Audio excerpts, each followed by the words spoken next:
नमस्कार, प्रखर राजपूत को देख रहे हैं। यहाँ पर आज तारीख है 19 फरवरी साल 2026 और इजराइल, फिलिस्तीन, लेबनान, पाकिस्तान, भारत समेत पूरी दुनिया की खबरों के साथ एक बार फिर से आपके सामने हाजिर हुआ। दोस्तों, इस वीडियो में आपको बताएंगे कि अब इजराइल को तुर्की से उसी हिसाब से डर लग रहा है जिस हिसाब से इजराइल को कभी ईरान से लगता था, यानी सेम पैटर्न पे अब तुर्की को भी इजराइल अपना दुश्मन मान रहा है। और इस दुश्मनी के बाद अब क्या कुछ चीज़ें निकल के सामने आएंगी, इसके बारे में हम डिटेल बातचीत करेंगे। और साथ ही समय इजराइल की आर्मी के जो चीफ ऑफ स्टाफ है, उन्होंने एक ऐसा बयान दिया है जिसको सुनने के बाद, जिसको जानने के बाद आज आप हैरान हो जाएंगे कि आखिर इजराइल के अंदर ईरान की कितनी बड़ी दहशत है। और साथ इस वीडियो में आपको ये भी बताएंगे कि भाई साहब, ईरान की आर्मी ऑफ चीफ ने एक ऐसा बयान दिया कि इस बयान के बाद चाहे अमेरिका हो, चाहे इजराइल हो, चाहे तुर्की हो, चाहे सऊदी अरब हो, चाहे पाकिस्तान हो, इवन जो देश ईरान के साथ दुश्मनी का एंगल रखते हैं, वो तमाम देश आज डिस्टर्ब हो गए। और साथ इस वीडियो में दोस्तों हम आपको ये भी बताएंगे कि भारत के अंदर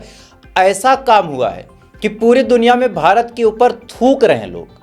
सुनने में ये शब्द आपको बड़े कड़वे लग सकते हैं, लेकिन सच्चाई यही है कि पूरी दुनिया में एक हरकत की वजह से हमें थूका जा रहा है। और ऐसा क्यों कह रहा हूं, इसके बारे में भी आपको हम डिटेल बताएंगे। और साथ ही अमेरिका और ईरान के बीच जंग 2 से 3 दिन के भीतर हो सकती है और इसको लेके बहुत बड़ी अपडेट आई है, इसके बारे में भी हम आपको डिटेल बताएंगे। यानी यकीन मानिए दोस्तों, आज की जो खबर है बहुत ज़्यादा अहम है, बहुत ज़्यादा इंपॉर्टेंट है। इस वजह से वीडियो को लास्ट तक जरूर देखिएगा।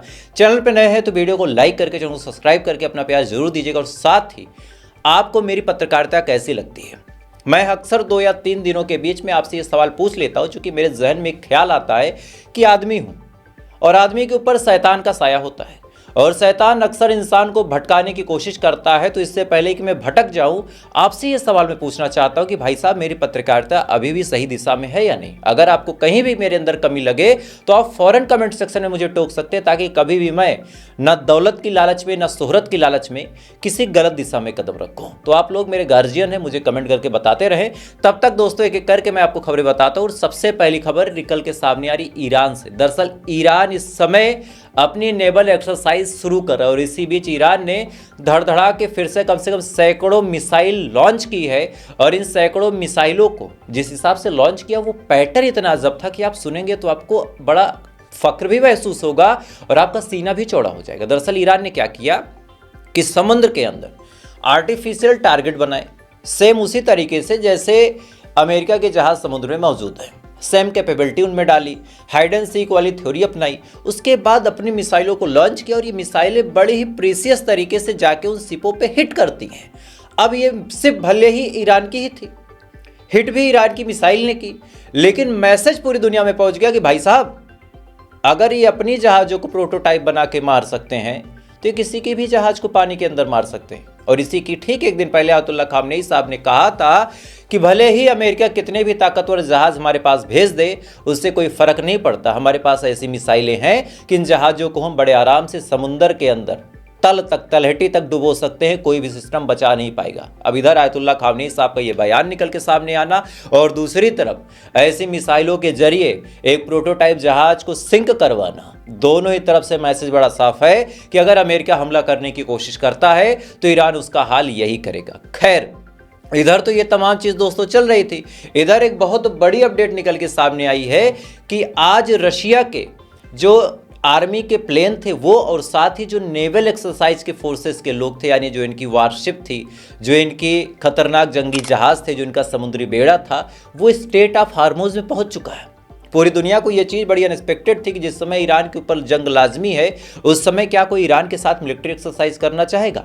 लेकिन रशिया ने और चाइना ने अपनी दोस्ती का सबूत देते हुए अपने अपने जहाज़ों के बेड़े को भेजा और भेजने के बाद बकायदा अब कल से स्टेट ऑफ हार्मोज में एक्शन चालू होगा। और ये एक्शन देखेगा कौन?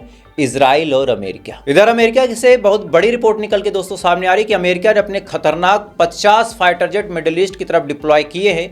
यानी एक एक करके अमेरिका जानबूझ के अपने हवाई जहाज़ों की संख्या बढ़ाता चला जा रहा, जो एयरक्राफ्ट कैरियर है उनकी तादाद बढ़ाता चला जा रहा। 20 से 25 तो ऐसे जहाज आए जब F-35 उड़े, F-22 उड़े या फिर F-16 उड़े, तो ऐसे हाल में हवाओं में उनका तेल ना खत्म हो, इस वजह से उनको हवाओं में ही तेल सप्लाई करने के लिए कम से कम 50 से ज़्यादा रिफ्यूलर टैंकर को भी अमेरिका ने भेज दिया है और ये भी मिडिल ईस्ट में आके डिप्लॉय हो चुके हैं। लेकिन इसी बीच अब आपको ताज्जुब भरी खबर सुनाता हूं कि जो XOIS है, XOIS की रिपोर्ट निकल के सामने आई है कि अब 1 या 2 दिन के अंदर अमेरिका ईरान पे हमला कर सकता है। यानी जिस हिसाब से अमेरिका की तैयारी हो रही है, चाहे वो अब्राहम लिंकन हो, चाहे जेरल्ड फोर्ड हो, चाहे इधर F-35 हो, F-16 हो, F-22 हो, B-2 बम्बर हो, B-21 बम्बर हो, ये तमाम जो खतरनाक हथियार इस समय पहुंच रहे हैं, इन तमाम हथियारों की मौजूदगी इस बात का जीता जागता सबूत है कि 1 या 2 दिन के अंदर हमला हो सकता है। लेकिन इसी बीच डोनाल्ड ट्रंप को अपनी जान का खतरा है। डोनाल्ड ट्रंप ने कहा कि मुझे मारने की कोशिश किसी भी वक्त की जा सकती है, लेकिन एक बात समझ ले ईरान वाले कि मुझे मारने की कोशिश करके अपने लिए वो अच्छा नहीं करेंगे। यानी डोनाल्ड ट्रंप के चेहरे पे डर बड़ा साफ है। अब ऐसा क्यों है, इसके बारे में आपको अभी डिटेल में बताऊंगा, लेकिन डोनाल्ड ट्रंप ने क्या कुछ कहा थोड़ा सा आप सुन ले पहले। And their proxies who have threatened to retaliate against you and your team by killing you guys for taking out Soleimani. Well, they haven't done that, and that would be a terrible thing for them to do. Not because of me. If they did that, they would be obliterated. That would be the end. I've left instructions. If they do it, they get obliterated. There won't be anything left. And they shouldn't be able to do it. And Biden should have said that, but he never did. I don't know why. Lack of intelligence, perhaps. But he never said it. If that happens to a leader, or close to a leader, frankly, if you had other people involved also, you would call for total obliteration of a state that did it. That would include Iran.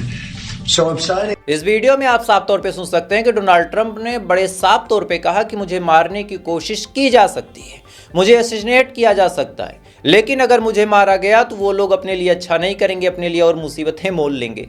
अब ऐसा क्यों है, इसके पीछे बड़ी वजह यह है, और एक आपको पुरानी घटना दोस्तों बताता हूँ, तभी आप समझ पाएंगे। दरअसल आपको याद होगा लगभग 15 दिन पहले मैंने आपको एक रिपोर्ट बताई थी कि रशिया के आर्मी के चीफ को मॉस्को के अंदर गोली मार के हत्या कर दी गई थी।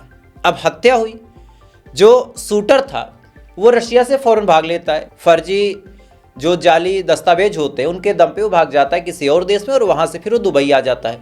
दुबई आने के बाद उसे लगा कि भाई साहब अब तो मैं सुरक्षित हो चुकी, जब मैंने गोली मारी तो मुझे किसी ने देखा नहीं, उसके बाद मैं कब निकला कोई जान नहीं पाया, और यहाँ पहुँचने के बाद मेरी एक अलग पहचान है, एक अलग आइडेंटिटी है, तो मुझे कोई खोज पाएगा नहीं। लेकिन इसी बीच आपको जान के हैरानी होगी कि 48 घंटे के अंदर रशिया के जो KIV है वो फौरन दुबई पहुंचती है। पहुंचने के बाद उस शख्स को कहती है कि भैया खेल खत्म हुआ। अब ये आदमी सदमे में था कि आप खुद सोचिए अपने दिमाग से कि कोई आदमी रशिया के अंदर मर्डर करके अपना नाम अपना पहचान सब बदल के किसी दूसरे देश में जाए, वहां से नाम और पहचान बदल के दुबई आ जाए, उसके बाद 48 घंटे यानी 2 दिनों के अंदर उस आदमी को खोज लिया जाए, और ऐसी इंटेलिजेंस यूनिट जिसके पास हो तो उससे पूरी दुनिया डरेगी। और अब खबर यह है कि रशिया ने अपनी पूरी ताकत ईरान के पीछे झोंक दी है, और अब ईरान की ताकत इतनी मजबूत है कि डोनाल्ड ट्रंप यानी अमेरिका के राष्ट्रपति को भी अपनी जिंदगी का डर है। साफ तौर पे इन्होंने कहा कि मुझे मार के ये लोग कुछ पाएंगे नहीं, यानी वही वाली सोच है कि जब घिर जाओ तब ये कहो कि मुझे मार लो, लेकिन बेचारों को नहीं मार पाओगे। लेकिन डोनाल्ड ट्रंप के चेहरे पे ये दहशत देखने लायक है भाई साहब। खैर, इसी बीच डर का माहौल इजराइल की आर्मी चीफ, जो खासकर चीफ ऑफ कमांडर है जिनका नाम अमोस एडलिन है, और ये बाकायदा IDF के इंटेलिजेंस चीफ हैं, इन्होंने कहा कि जब मैं उड़ान भरता हूं, जब अभी इनको एक समिट पे जाना था अमेरिका, तो इन्होंने कहा था कि उड़ान भरने से पहले मैं 2 बार सोचता हूं। मतलब अगर मैं उड़ान भर के जा रहा हूं और किसी खास जगह पे पहुंचने से पहले मैं 2 बार सोचता हूं। अब ये बयान इन्होंने क्यों दिया?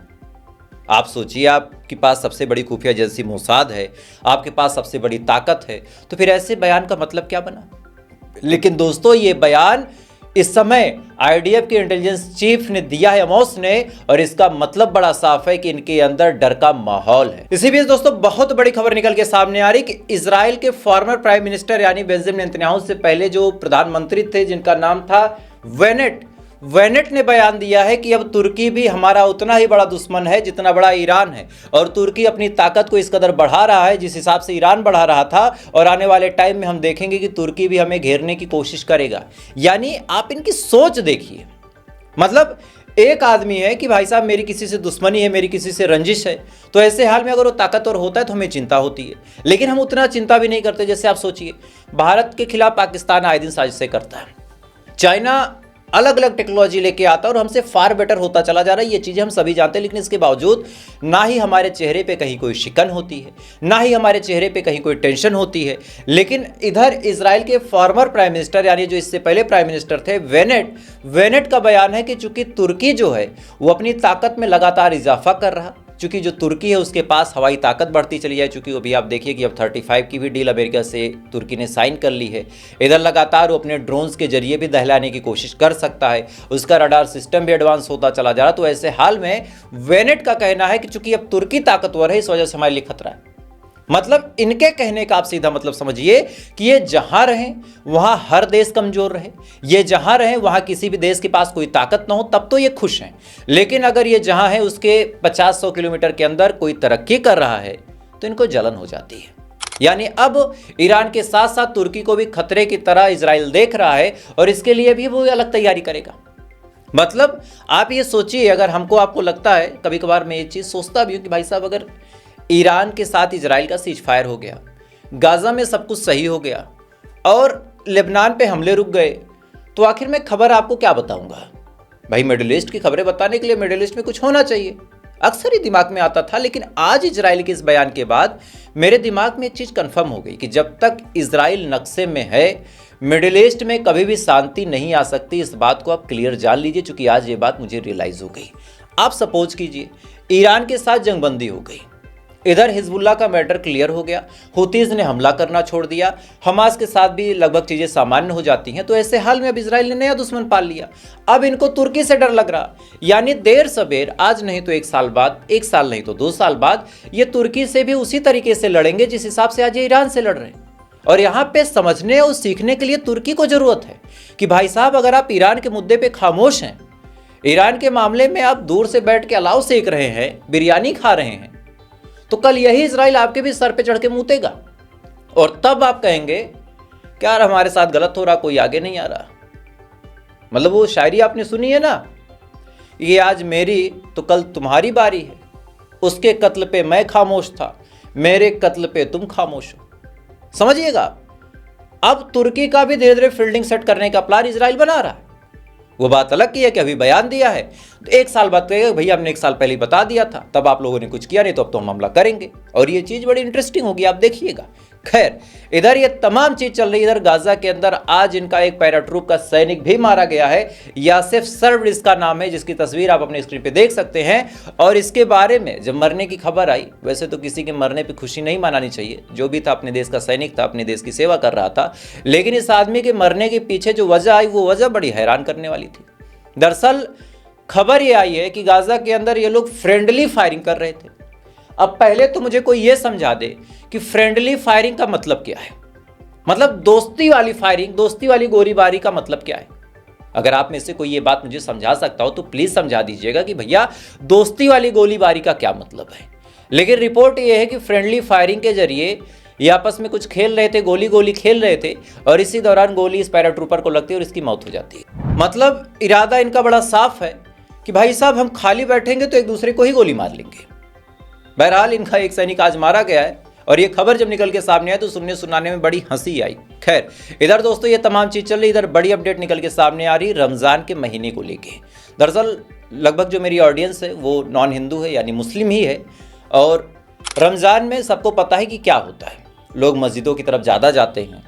रमज़ान में जो शैतान मस्जिद जाने से रोकता है वो थोड़ा सा कंट्रोल में रहता, अपनी औकात में रहता। तो ऐसे हाल में क्या होता है कि लोग मस्जिद की तरफ ज़्यादा जाते हैं। अब फ़िलिस्तीनी कहाँ जाना चाहेंगे? मस्जिद अल-अक्सा।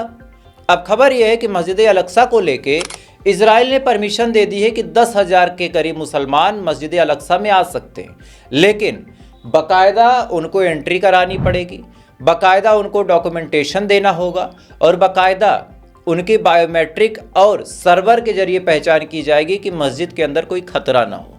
यानी एक आतंकवादी देश एक फिलिस्तीन जैसे देश के मुसलमानों को खतरा समझ के 56 लेवल पे जांच पड़ताल करवा के तब इनको मस्जिद के अंदर एंट्री देगा।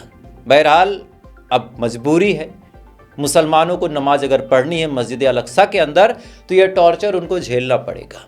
इसके अलावा आज उनके पास कोई ऑप्शन नहीं। बहरहाल ऊपर वाला भी परीक्षाएं लेता है। आप जितनी मुसीबत में खुद को डाल के उसके प्रति अपना ईमान कायम रखते हैं, आप भगवान को मानते हैं, आप अल्लाह को मानते हैं, आप ईसाई धर्म से हैं, आप यीशु मसीह को मानते हैं, आप किसी को भी मानते हैं, इबादत का तरीका अलग हो सकता है लेकिन मंजिल एक है। क्या? सुकून, शांति, अमन, चैन। इसके अलावा किसी भी खुदा, किसी भी भगवान को पूजने का कोई उद्देश्य नहीं है। लोग सुकून चाहते हैं, लोग अमन चाहते हैं, लोग अपने दिल की तसल्ली के लिए अपने अपने हिसाब से पूजा पाठ, अपने अपने हिसाब से इबादत करते हैं और ऊपर वाला ये देखता है कि आपके इबादत का तरीका कितना जेन्युइन है। ज़रूरी थोड़ी ना कि आप बहुत खूबसूरत मस्जिद में बैठ के नमाज पढ़े फिर आपके लिए दुआएं कबूल हो जाएंगी। आपने तो शायरी सुनी होगी कि एक ही सफ में झुक गए बंदा और फराज, ना कोई बंदा रहा ना कोई बंदा नमाज। तो मस्जिद तो ऐसी चीज़ है, भगवान का मंदिर ऐसी चीज़ है कि क्या अमीर क्या गरीब, वो नियत देखता है। तो आप लोग इस चीज़ से दुखी मत होइएगा कि मस्जिद अल-अक्सा में 10,000 लोगों को परमिशन मिली है। ठीक है, समय है, पलटेगा। और प्रखर राजपूत की बात आप याद रखिएगा कि समय पलटेगा जरूर। इस समय की सबसे अजीबोगरीब खूबसूरती यही है। खैर दोस्तों, तो फिलहाल अभी के लिए बस इतना ही। बाकी मैंने अभी आपको बताया कि भारत की बेइज्जती हुई है और ये मैं क्यों कह रहा हूँ इसके बारे में अगली वीडियो बताऊंगा, क्योंकि अभी तबीयत बड़ी नासाज है। आप देखेंगे कि आज बोलने में कुछ गलतियाँ भी मैंने की। उसके पीछे वजह यह कि तबीयत खराब है, बुखार बहुत ज़्यादा तेज़ है। बस खबरों को सिलसिलेवार तरीके से बताने के लिए वीडियो लेके आ गया, अदरवाइज इच्छाएं बिल्कुल नहीं थी।